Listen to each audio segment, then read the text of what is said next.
Hello stenographers, be ready for the dictation. The speed of dictation will be 100 words per minute, so be ready for it. 5 seconds to go. Start.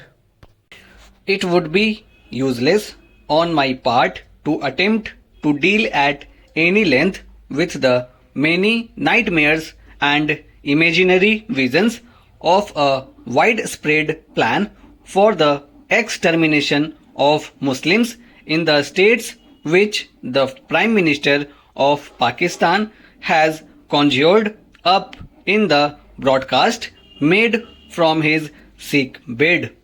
One might expect hot temper in a state of frenzy, but the state of delirium which the broadcast most certainly amazement and apprehension. History has been dishonestly and mischievously distorted. Freebooters and looters have been dubbed as liberators and heroes. The wanton and mass tragedies inflicted by the raiders on the innocent, helpless, and peaceful inhabitants of villages in the Happy Valley have been treated as matters of no consequences, and what is virtually an elaborately planned, fully equipped, and professionally directed invasion from a friendly territory has been presented as a rising of the people against the torture and oppression of a ruling race. The grim tragedy which overtook the British members of a religious order at Baramulla, the details of which are too heartrending to tell, and the murder in cold blood of European families, there are sufficient to reveal the true character of the so-called missionaries of liberation and emancipation.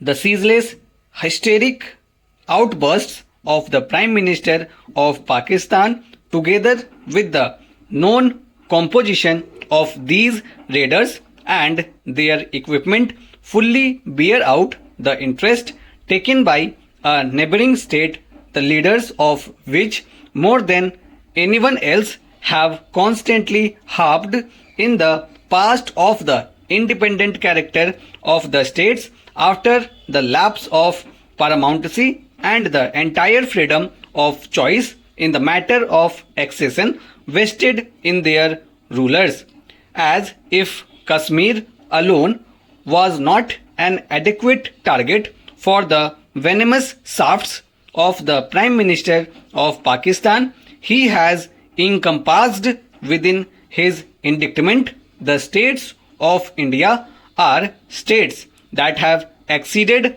to the Indian Union, a state with which again Pakistan has friendly relations.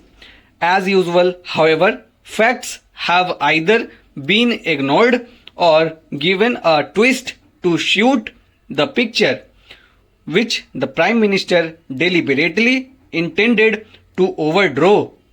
I have no doubt that, but for the poison of hate and the communal virus which had been injected into the body politic by the League, this virus will be suicided for the peace between the two neighboring countries after that protrusion of the United India. Nevertheless, chaos in thousands have returned to these states, and those that wish to go, neither persuasion nor arguments would succeed in restraining, for they know the destruction of non-Muslim homes and property which they have done. As regards the other states, I see no reason why the Pakistan Prime Minister should have, unless it were for his own ulterior ends, isolated them from the general flare-up which has overtaken the East and West Punjab and for which not one single community is to blame entirely. If the rulers of these states have not been able to prevent communal disturbances to a degree which would have prevented evacuation of Muslims, they share that discredit with other governments, including the Pakistan government, who so clearly failed to arrest the tide. The Pakistan Prime Minister talks of a widespread plan for the extermination of Muslims. Of course, it did not suit his purpose to mention the brutal and mass murders which have taken place in a state which was quite susceptible to their influence and which had some time ago acceded to the Pakistan Federation, namely the state of Sindh, where non-Muslims have suffered untold losses in man, women and children and property. But obviously, Pakistan holds that what is sauce for the Pakistan goose cannot be sauce for the Indians here.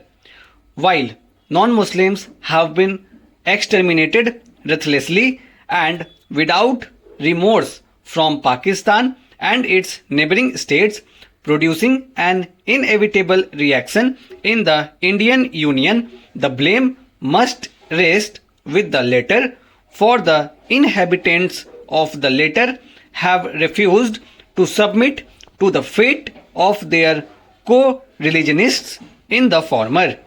It is this wrong logic on which the whole conception and policy of the government of Pakistan are based, and it is this wrong logic which the Pakistan Prime Minister has left to his appreciative audience and the world to judge.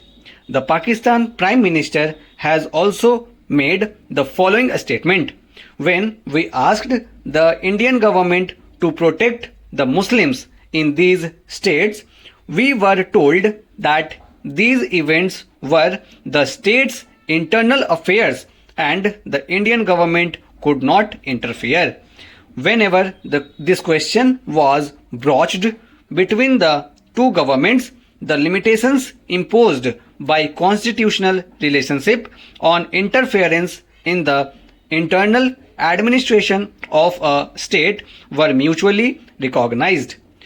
The last time when this was formally placed on record was when representatives of the two governments met in Delhi. In fact, in the past, the League leaders have themselves been loud in their protestations of the absolute independence and sovereignty of the states on the lapse of paramountcy both in the internal and external affairs.